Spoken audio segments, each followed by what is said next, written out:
bonjour.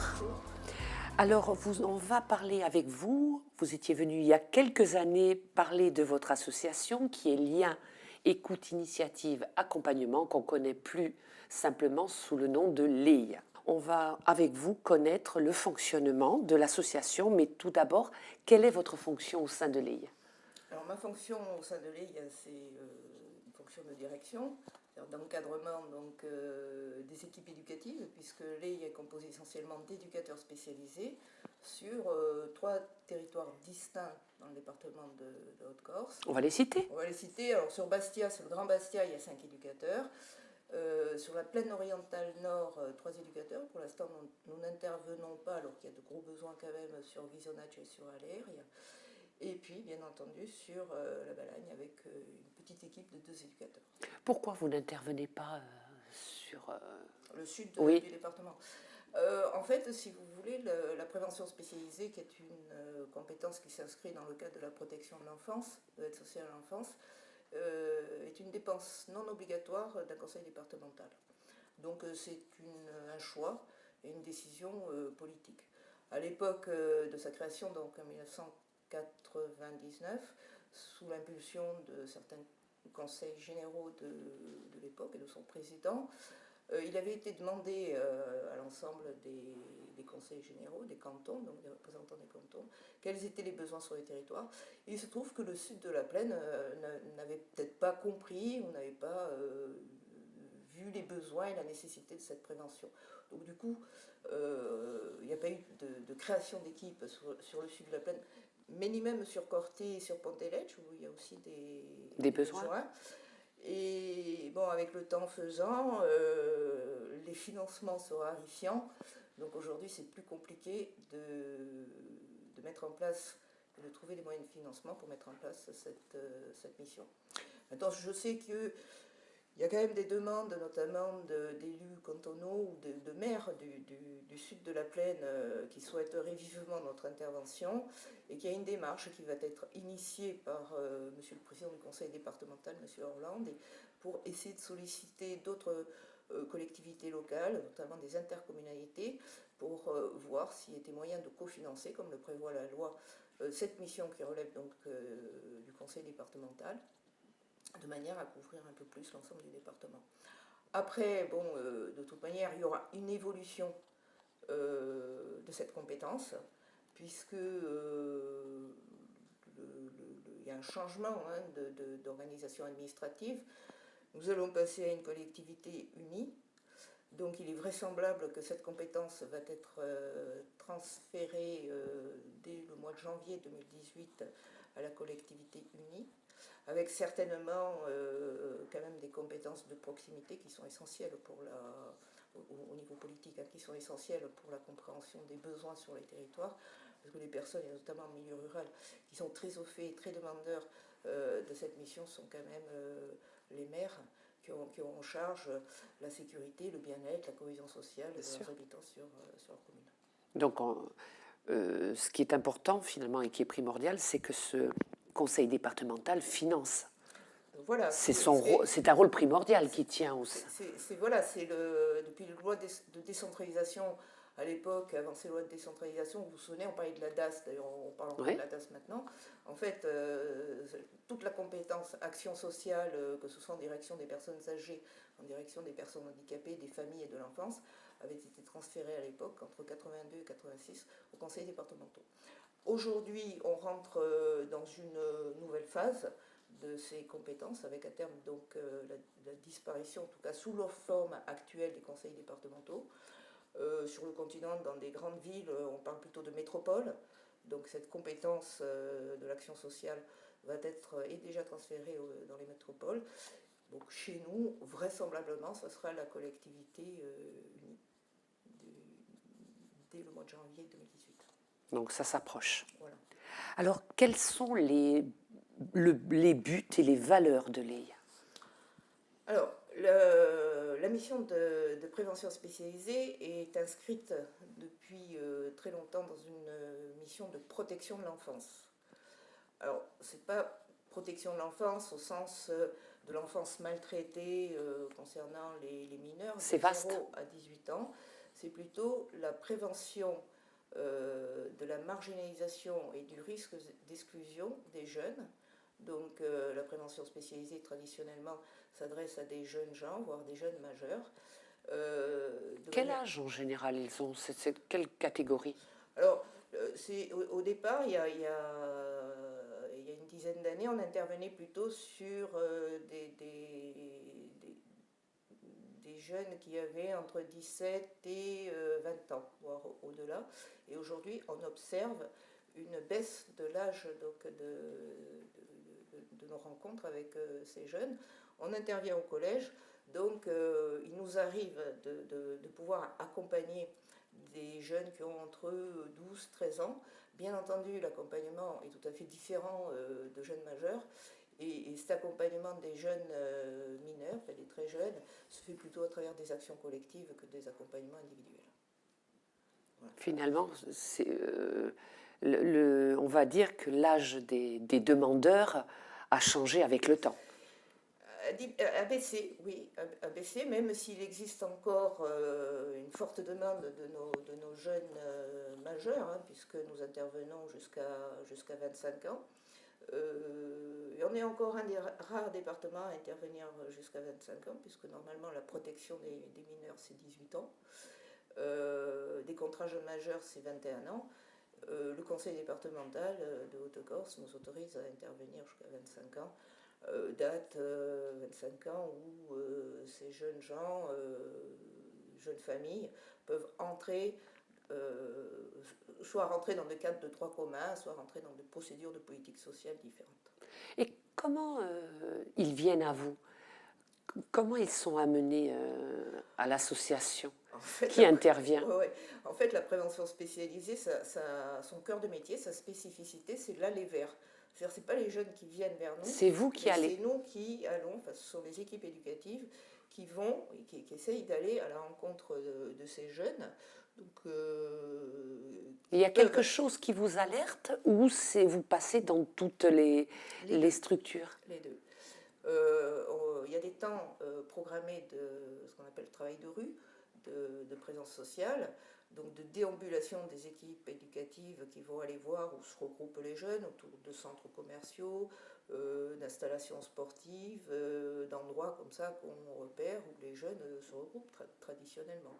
Donc l'idée est d'aller sur ces lieux de façon non intrusive quand même, de se faire connaître sans rien demander, sans rien proposer, pour ensuite créer justement ce lien, cette relation de confiance, de pouvoir passer du temps et de pouvoir s'apprivoiser mutuellement, pour qu'ensuite il puisse y avoir de la part des jeunes qui le sollicitent soit sur un plan individuel, soit sur un plan collectif, des demandes et des propositions d'accompagnement d'offres éducatives.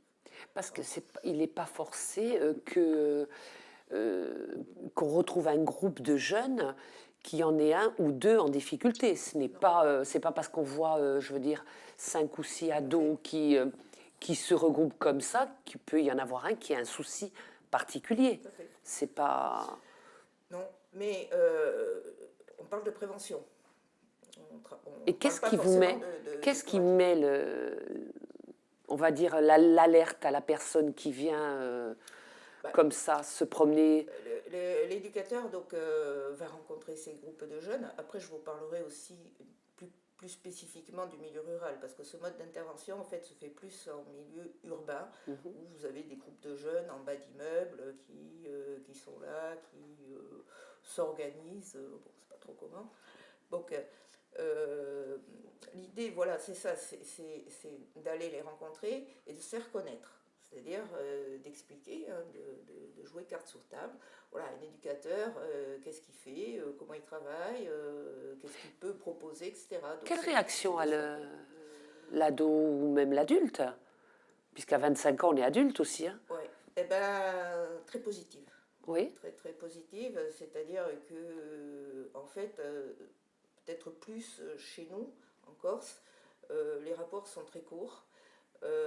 Les jeunes, en fait, ne sont pas dans des parcours d'errance, ne sont pas dans des parcours de violence urbaine, ne sont pas dans des parcours graves de différents trafics.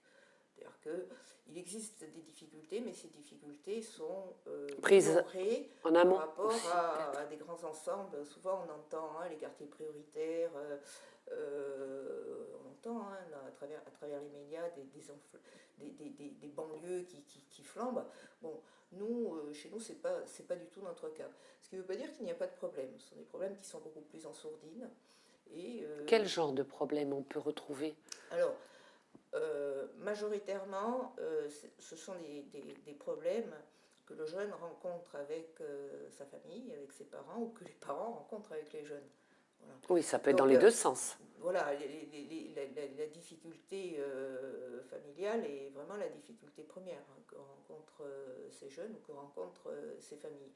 Et toute l'idée, justement, alors peut-être encore plus chez nous, parce que la famille est certainement plus présente, même s'il y a des tensions, l'idée c'est vraiment de travailler sur l'environnement du jeune, et donc prioritairement avec les familles.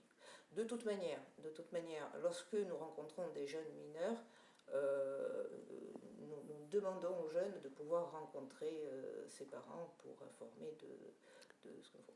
On a très peu de refus des parents. Oui, parce que les parents pourraient dire de quoi vous vous mêlez, jamais ça ne vous est arrivé, quoi. Je crois que sur les 18 années d'existence, il y a eu une ou deux situations où une maman nous a dit non mais moi je veux pas que... Bon. À ce moment-là, de toute manière... Il se cache, vous pensez que le parent se cache derrière le problème qu'il y a entre lui et l'enfant? Se cache ou il y a d'autres raisons. En tout cas, le père ou la mère a l'autorité sur son enfant. Bien sûr. Et je crois que c'est le premier éducateur. Hein, donc Bien sûr. Ça, il faut le respecter. Maintenant, notre action est inscrite quand même dans le cadre de la protection de l'enfance. C'est-à-dire que si un jeune, y compris un jeune mineur qui a entre 16 et 18 ans, après pour les plus jeunes, si les parents ne veulent pas, on ne va pas intervenir. Bien sûr. À ce moment-là, et si le jeune le demande, on a tout à fait le droit, à travers le Code de l'action sociale et des familles, hein, puisqu'on travaille dans le cadre de la protection de l'enfance, de rencontrer le jeune s'il le demande. Voilà. Après, nous n'allons pas intervenir comme si la famille était complètement d'accord pour la prise en charge. C'est-à-dire qu'on ne va pas intervenir sur une proposition d'orientation scolaire, professionnelle, voire d'un accompagnement physique en mettant le jeune dans la voiture de l'éducateur, ou de faire participer le jeune à une action collective, parce que de toute manière-là, il faut quand même des autorisations parentales. Bien sûr, bien sûr. Donc vous avez, au fil de ces années, parce que votre association a au moins 18 ans, c'est ça. Donc on ne peut pas dire que ce soit une association qui a connu des échecs. Au contraire, c'est allé en crescendo dans tout ce qu'elle fait. Au fil de toutes ces années. Ça dépend ce que vous appelez dans ces missions. Ce qu'il y a, c'est que nous n'avons pas eu de moyens supplémentaires dans le cadre de la protection de l'enfance, c'est-à-dire dans le cadre des équipes éducatives. Peut-être les choses vont-elles changer, parce que c'est vrai que la particularité chez nous, c'est que, premièrement, d'autres collectivités locales ne participent pas à cette mission, alors que sur le continent, il existe des conventions, hein, c'est prévu, ou les intercommunalités, ou l'État, ou d'autres institutions. Ce n'est pas pour ces institutions-là, ce n'est pas une obligation. Non, c'est une obligation pour personne. Voilà. Mais par exemple, sur le continent, vous avez des bailleurs sociaux qui participent au financement de la prévention spécialisée à travers le financement de postes de médiateurs. Ici, nous avons assez peu de cités, bien qu'il en existe quelques-unes, mais nous n'avons pas de médiateurs sociaux qui pourraient être pris en charge à la fois par l'État et à la fois par des intercommunalités. L'autre chose aussi qui est difficile pour nous en milieu rural, en Balagne comme en plaine, c'est que nous ne bénéficions pas de politique de cohésion sociale, notamment à travers les politiques de la ville, ce qui n'est pas le cas donc sur Bastia.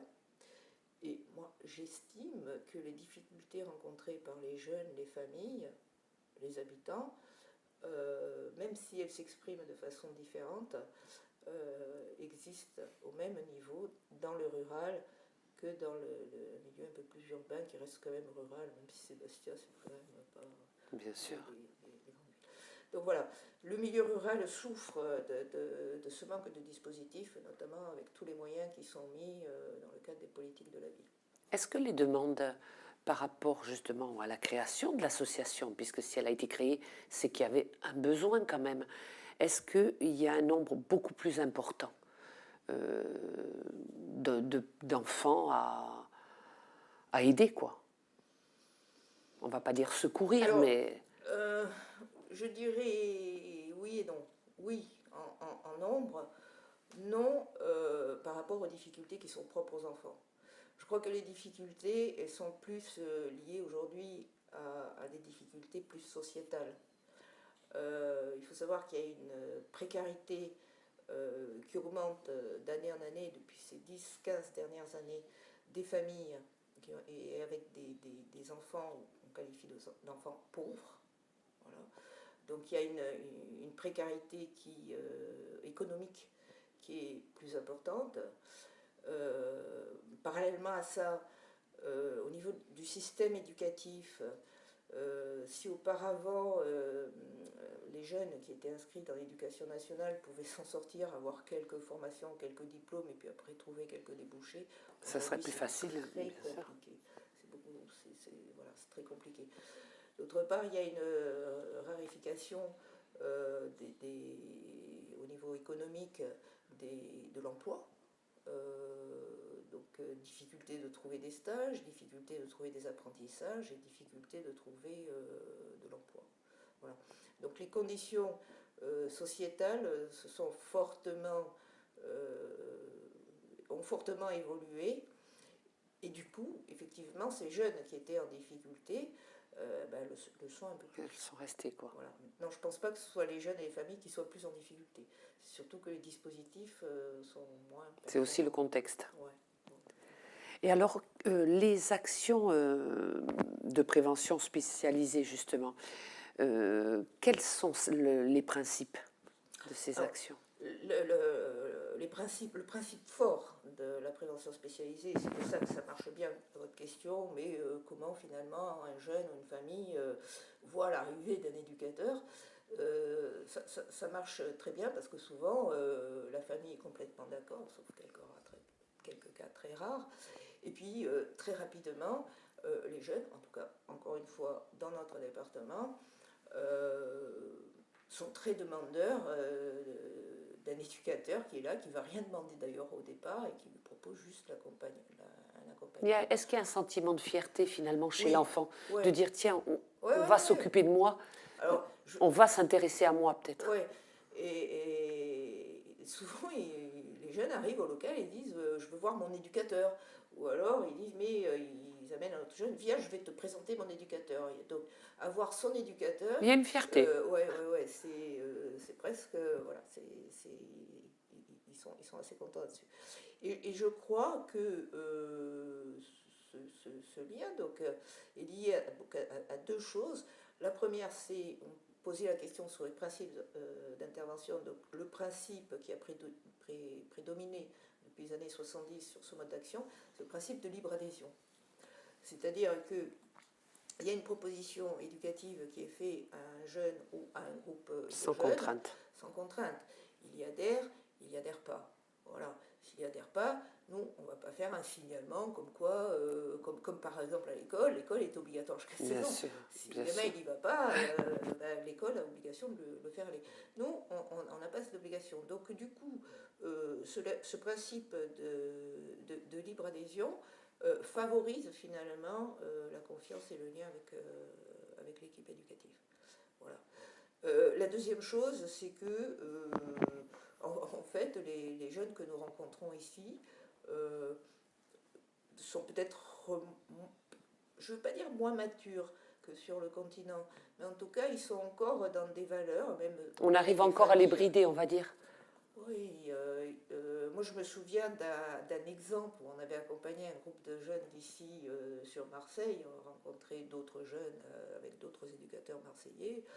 ils étaient là, près des éducateurs, donc voilà, ils ne sont pas dans les mêmes comportements, ni de violence. Ouais, c'est important ça. Il y a encore ce respect, voilà, qui se travaille. Hein, et Pas toutes les valeurs ne sont perdues, c'est énorme. non, non. Mais C'est bon, énorme. c'est lié, je pense, à la fois à notre culture, à l'insularité, à la ruralité, hein, parce que je vous disais que même Bastia, c'est un petit village, hein, tout le monde se connaît, les rapports sont très courts, donc voilà. Et quelle est la finalité de ces missions? Ah ben, la finalité, c'est de, de faire une offre éducative, donc à la fois sur le plan individuel et collectif, que ce soit pour les plus jeunes ou les plus âgés, de manière à prévenir un risque de marginalisation qui entraînerait après des comportements compliqués en termes de délinquance, en termes de handicap, en termes de conduite addictive, de conduite à risque, de mise en danger, puisqu'on parle quand même de protection de l'enfance, même si ces enfants sont majeurs. Donc c'est vraiment cette prévention de ces jeunes qui sont à risque, de comportements à risque, et puis aussi, en fait, même si les éducateurs ne le pensent pas comme ça, en fait, c'est un travail très normatif. Parce qu'on propose quoi? On propose aux jeunes de retourner à l'école, d'avoir une formation, et puis si ça ne se passe pas très bien, de pouvoir trouver d'autres formations en apprentissage, d'avoir un travail, et puis d'avoir un revenu, d'arriver à avoir des rapports sociaux avec l'environnement qui soient apaisés. Donc franchement, c'est pas du tout révolutionnaire, c'est hyper normatif. Et combien vous avez eu sur toutes les jeunes que vous avez depuis ces longues années de la création de l'association Lé, combien d'échecs? Je ne pourrais pas répondre à votre question. Je pourrais pas répondre à votre question, mais j'espère, enfin en tout cas c'est une question qui est essentielle. Notamment aujourd'hui par rapport à la raréfaction des financements. Normalement, depuis la loi de mars 2007, qui est une loi qui a réformé profondément la protection de l'enfance et qui place le président du conseil départemental comme chef de file de la protection de l'enfance, il doit y avoir la mise en place d'un observatoire de la protection de l'enfance. C'est-à-dire que chaque département doit faire remonter au niveau du département et après au niveau national de toutes les problématiques, de toutes les actions mises en œuvre et finalement du résultat. Ce qui nous permettrait de connaître l'utilité sociale de l'ensemble des dispositifs. Il y a eu beaucoup de retard à la mise en place de cet observatoire. Là maintenant, il va y avoir une accélération parce que justement, aujourd'hui, on change de braquet au niveau de l'organisation administrative. Nous allons passer à la collectivité unique. Des collègues sur le continent vont passer dans des métropoles ou d'autres sortes d'intercommunalités. Et là, ils s'intéressent vraiment à ce qu'on appelle l'évaluation de l'utilité sociale de la prévention spécialisée. Alors, je vais le dire peut-être un peu de façon provocatrice, mais pourquoi pas. Moi, je pense que la prévention spécialisée, lorsqu'elle est bien organisée dans ses missions, apporte une plus-value énorme sur le plan économique. C'est-à-dire que en fait, la prévention spécialisée coûte très peu cher par rapport aux résultats obtenus. Sauf que nous ne sommes pas aujourd'hui en mesure de véritablement l'expliquer. Et je crois que tout notre travail, mais je pense au niveau social en général, sera de travailler cette question de l'évaluation de ces politiques publiques. Combien ça coûte et combien ça rapporte? Je vous pose la question.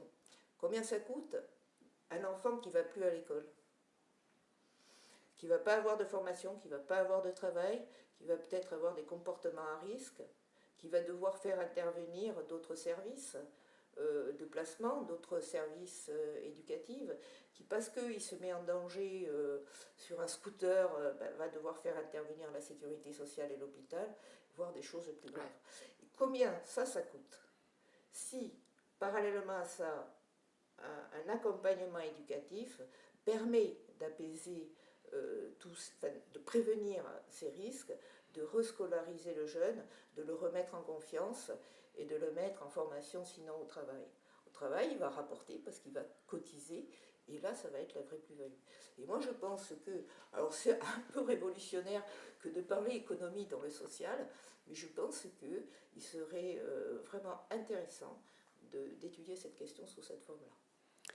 Alors, l'association, justement, on parle d'éducation, ce sont les éducateurs. Quel profil ont-ils et au nombre de combien sont-ils sur la Balagne? Alors, sur la Balagne, ils sont 2. Vous allez me dire, est-ce que c'est suffisant? Je vais vous dire non. C'est pas tellement que c'est pas suffisant au nombre d'habitants sur la Balagne, parce que je crois qu'il y a 18-20 000 habitants en Balagne. Bon, s'il y avait plus de moyens, ça serait mieux, hein, ça c'est dans l'absolu. Mais c'est surtout la difficulté, c'est que la Balagne, d'abord, est enclavée par rapport au reste du département, qu'il ne peut pas y avoir tous les dispositifs qui existent par exemple sur Bastia, même s'il en existe et qu'il y a un maillage associatif et institutionnel qui fonctionne bien. Et puis, ça c'est le rural, c'est surtout l'isolement. C'est-à-dire que si vous n'avez pas un moyen de transport, ça va être très compliqué pour mettre en place un projet socio-professionnel. D'ailleurs, on a beaucoup réfléchi à cette question. Nous mettons en place des chantiers éducatifs, des chantiers bourses pour des jeunes qui sont impliqués comme ça dans un projet professionnel, de manière à, lorsqu'ils participent, peut-être qu'on parlera aussi de nos actions collectives. On va justement en arriver. Lorsqu'ils participent comme ça à des travaux d'intérêt collectif, en fait, ce qu'on leur propose, donc avec toute une procédure, ce qu'on leur propose, c'est de dire, bon, si tu donnes du temps dans ce travail d'intérêt collectif, tu peux avoir une bourse, 1 heure équivalent à 10 euros, avec un plafond limité à 20 heures, ce qui fait 200 euros. Et ensuite, on va négocier avec des auto-écoles dans la région pour leur permettre, en lien également avec la mission locale, parce que le travail partenarial est très important, pour leur permettre d'accéder de passer à leur permis.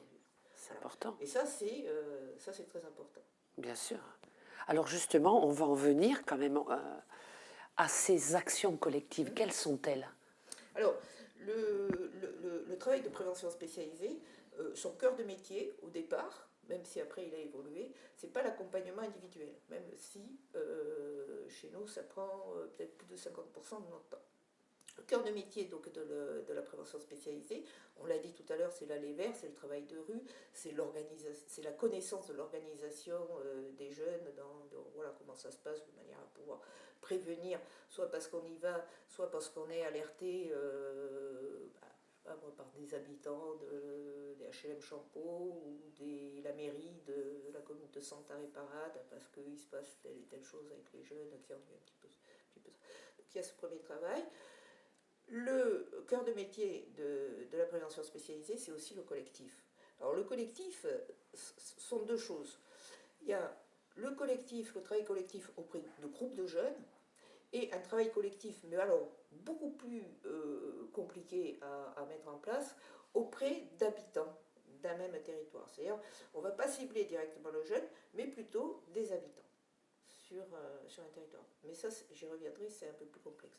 Donc pour des actions collectives en direction des jeunes, il y a des actions assez classiques qui sont menées en partenariat avec les collèges, principalement donc l'éducation nationale, sur des préventions des conduites addictives, sur des préventions par rapport aux réseaux sociaux, à Internet, donc chose d'assez classique. Nous avons d'ailleurs sur le collège de l'Île-Rousse, complètement en lien avec la communauté éducative, mis en place ce type d'action. Après, il y a également une action qui nous paraît intéressante, c'est le séjour. Alors, le séjour, c'est-à-dire qu'à un moment donné, un groupe de jeunes va émettre, parce qu'on part toujours aussi des besoins des jeunes. C'est pas nous qui, même si on a quelques idées, on essaye de faire en sorte que ce soit les jeunes qui soient complètement... Vous êtes à leur écoute. Ouais. Et donc, il y a le séjour. Alors, le séjour qui peut se passer ici, enfin, dans la région, les Agriates, mais où il y a aussi des séjours qui peuvent se passer dans le centre de dans le centre Corse. Des séjours, par exemple, j'ai des collègues qui sont, ça c'est des collègues de Plaine avec un groupe de 12 jeunes, hein, qui sont partis là sur 3 jours, hein, puisque c'est les vacances scolaires, qui sont partis sur Corté pour connaître l'histoire de la Corse, et qui sont descendus hier à l'Assemblée de la collectivité territoriale, qui ont été guidés pour qu'on leur explique justement les institutions, qui ont été reçus par M. Talavone et M. Gilles Siméon, qui ont participé à une assemblée. Voilà. Alors là, c'est le séjour, mais avec derrière toujours une certaine pédagogie et socialisation et valorisation. C'est-à-dire, ils sont reçus quand même dans un musée, on leur explique l'histoire de la Corse, ils sont reçus par des élus qui connaissent parce qu'ils les ont vus à la télé, et ça, pour leur estime de soi, c'est vraiment important. Donc, en termes de socialisation, c'est très intéressant. D'autre part, le bénéfice secondaire est que quand ils reviennent ensuite sur le territoire, comme ils ont passé 3-4 jours ensemble, encadrés par des éducateurs, les liens se sont modifiés. C'est-à-dire que les éducateurs ils les ont fait lever le matin, ont exigé qu'ils prennent leur repas ensemble à midi, ce qui n'était pas évident parce que bon, c'était voilà, le téléphone portable, tout ça. Donc du coup, quand ils reviennent sur le territoire, en fait, ils sont plus complètement proches en confiance avec l'éducateur et ils lui font vraiment confiance. C'est-à-dire que, en contrepartie, si un jeune n'adhère pas complètement ou fait des choses comme ça sur lesquelles on ne serait pas d'accord, l'éducateur a vraiment la légitimité de dire bon, ça tu le fais pas, moi je ne suis pas d'accord. Ce qui ne serait pas possible. C'est bien perçu. Ouais, c'est bien perçu et ça va être écouté. Alors, je voudrais, comme on va bientôt arriver au terme de l'émission, est-ce que vous pourriez nous parler de ces actions collectives qui ont été faites justement pas loin de chez nous, je crois. J'ai entendu parler d'un jardin de travail. Voilà. Alors, donc je vous parlais des chantiers, je vous parlais des séjours. Alors après, il y a d'autres formes de chantiers et de séjours. Mais il y a, c'est vrai, on a, et c'est le seul endroit en Corse où on a réussi à développer ça, grâce notamment à une personne privée qui ne veut pas qu'on cite son nom, qui nous a mis à disposition depuis bientôt plus de 3 ans un jardin. C'est énorme ça. Et c'est un vrai jardin. C'est un vrai jardin qui est situé sur la commune de Santaré-Parade. C'est un vrai jardin clôturé avec les murs comme on fait ici, avec un portail et en plus une source. Voilà. Et dans ce jardin, c'était un vrai jardin, c'est-à-dire avec une terre arable, avec des arbres. Et donc là, on a pu amener ces jeunes à d'abord tout remettre en ordre parce que ça faisait plusieurs années qu'il fallait nettoyer d'abord. Nettoyer. Après, on a fait appel à quelques techniciens pour nous aider à tailler les arbres et apprendre à tailler les arbres. Après, on a acheté, ou on nous a donné d'ailleurs, des plants de pommes de terre de Pianet, des oignons de Cisco. Voilà, on fait appel aussi à cette solidarité-là. Et là, il y a un travail qui est fait tout au long de l'année autour des activités de ce jardin. Donc, qui enseigne au niveau de l'environnement, qui enseigne au niveau aussi de la production de produits qui sont quand même de très bonne qualité, qui enseigne aussi sur de la cuisine, qui permet également l'organisation, puisqu'il y a eu la construction d'un barbecue, il y a eu la construction d'une cabane et d'un abri de jardin pour entreposer le matériel. Voilà. C'est valorisant pour eux. Oui, ce jardin, je crois qu'il y a eu une cinquantaine, une soixantaine de jeunes qui sont c'est pas mal. Il fonctionne donc toute l'année. Alors maintenant, ça c'est une action collective. Bon, il y a très peu de familles qui viennent encore. Donc, nous, notre ambition, et c'est là où je vous parlais du travail de développement social local, c'est justement, mais ça c'en est un début, c'est justement que l'ensemble de la population d'un même territoire participe à ce jardin. C'est-à-dire s'il pouvait y avoir des personnes à la retraite qui ont telle compétence dans tel domaine au niveau du jardinage, des familles qui pourraient venir aussi prendre des produits. Bon, il y a eu l'implication de ce monsieur qui nous prête déjà ce jardin. Mais ça, comme ça fera un appel. Voilà. Les gens qui vous entendront. Après bon, il y a eu, cette année, on a travaillé avec un agriculteur également sur Belgodère, me semble-t-il. Le travail qui a été fait, d'après ce que nous a dit le propriétaire, le travail qui a été réalisé de façon bénévole cette fois, le travail qui a été réalisé par les jeunes, ils étaient une douzaine, c'est un travail, lui, il a gagné un mois. Il a gagné un mois de temps et d'avancée. Alors bien. Bénévolement, après, il y a une récompense, et là en l'occurrence, c'était la traversée du désert des Agriates de l'Ostricone et jusqu'à Saint-Florent. C'était aussi un effort, parce que c'était beaucoup de kilomètres, du bivouac. Voilà, c'est beaucoup un effort, mais c'est aussi l'effort qu'ils le reconnaissent et dont ils sont après fiers. Et je voudrais dire une chose, et je crois qu'il me paraît important justement sur les actions collectives, et nous, on aimerait, peut-être avec votre collaboration, travailler cette question, qui se pose d'ailleurs, pas qu'ici, mais qui se pose sur l'ensemble du département, mais de toute la France, c'est la communication de ce travail, de manière à pouvoir créer une dynamique et entraîner d'autres personnes à venir participer à ce collectif. Je crois que aujourd'hui il y a moins de moyens, donc il faut que les gens s'associent pour dégager de nouvelles dynamiques. Et à ce sujet, je vous disais, qu'est-ce que trouvent les jeunes dans ce type d'activité ? Par exemple, les jeunes, ils disent, nous, ce qui était important quand on part en séjour, c'est que finalement, on mange tous à midi à table. Donc, ce qui supposait que peut-être à la maison, chacun c'était pas tout le temps. Côté. Le repas convivial revenait beaucoup. Et les jeunes ont dit, et puis on les a un petit peu filmés comme ça, ils disent, le jardin, c'est comme à la maison. Vous voyez ? Donc, je crois que ce qui serait intéressant, le travail qu'on aimerait pouvoir faire peut-être, et qui serait de toute manière la meilleure évaluation, c'est d'interroger les jeunes. Bien sûr.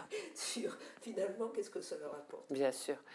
Michel Bellogne, on fera une autre émission avec parce plaisir. Que ça pourrait durer des heures. Il y a tellement de choses à faire connaître. On se dit à bientôt. À bientôt. Dans 10 ans. Voilà, comme la chanson de Bruel, tout à fait. Et quant à moi, je vous dis à dans pas longtemps.